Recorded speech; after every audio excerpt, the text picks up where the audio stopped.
भक्ति और विश्वास के रंगों से सजी जन्माष्टमी का पर्व 16 अगस्त को धूमधाम से मनाया जा रहा है। इस दिन हर गली, हर मंदिर और हर भक्त के दिल में बस एक ही नाम गूंजता है, कृष्ण।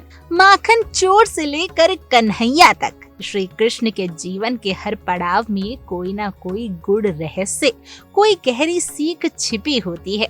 इन्हीं कथाओं में से एक है वो रहस्यमयी अध्याय जिसने सभी को चौंकाया और सोचने पर मजबूर कर दिया। वो है श्री कृष्ण की 16,000 रानियों की कथा।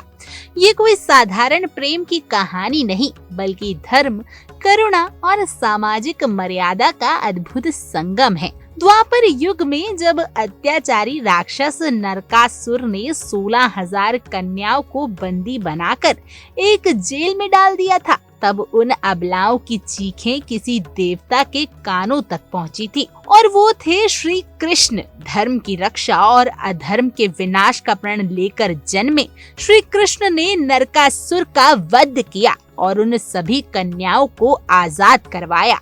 लेकिन कहानी यही खत्म नहीं होती।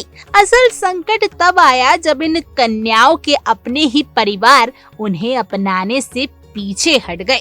समाज की संकीर्ण सोच ने उन लड़कियों को तिरस्कृत कर दिया जिन्हें केवल बचाया गया था। ऐसे में उन्होंने श्री कृष्ण से प्रार्थना की कि अब हम जाएं तो जाए कहां।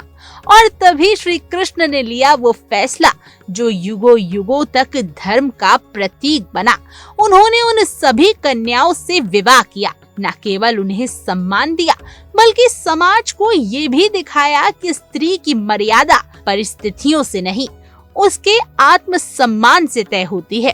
पौराणिक मान्यताओं के अनुसार श्री कृष्ण ने एक नहीं बल्कि 16,000 रूपों में प्रकट होकर इन सभी कन्याओं से विवाह किया। ये कोई सांसारिक मोह नहीं था, बल्कि एक ईश्वरीय लीला थी जहां उद्देश्य केवल एक था, मानवता की रक्षा और स्त्री सम्मान की स्थापना। कई कथाओं में ये भी वर्णित है कि जब समाज ने इन कन्याओं को त्याग दिया, तब कई कन्याएं स्वयं श्री कृष्ण को अपना जीवन साथी मानने लगी और उनकी सेवा में समर्पित हो गई। ये विवाह किसी मोह के कारण नहीं, बल्कि उस युग की सामाजिक सोच को चुनौती देने और धर्म की मर्यादा को बचाने का माध्यम बना। वहीं दूसरी ओर श्री कृष्ण की 8 पटरानियों का उल्लेख भी शास्त्रों में मिलता है। रुक्मणी, सत्यभामा, जाम्बवंती, कालिंदी, मित्रनिंदा, सत्या, भद्रा और लक्ष्मणा। ये वो रानियां थी जो स्वयं विवाह बंधन में श्री कृष्ण से जुड़ी और उनके जीवन की विविध लीलाओं में सहभागी बनी। इस जन्माष्टमी आप श्री कृष्ण की झांकियां, बाल लीलाओं और माखन चोरी की कहानियों में डूबे हो तो एक बार इस गहन कथा को भी याद कीजिए, क्योंकि श्री कृष्ण केवल बांसुरी बजाने वाले राधा के प्रेमी नहीं थे, वो एक ऐसे योद्धा थे जिन्होंने प्रेम और मर्यादा के बीच संतुलन बना के रखा।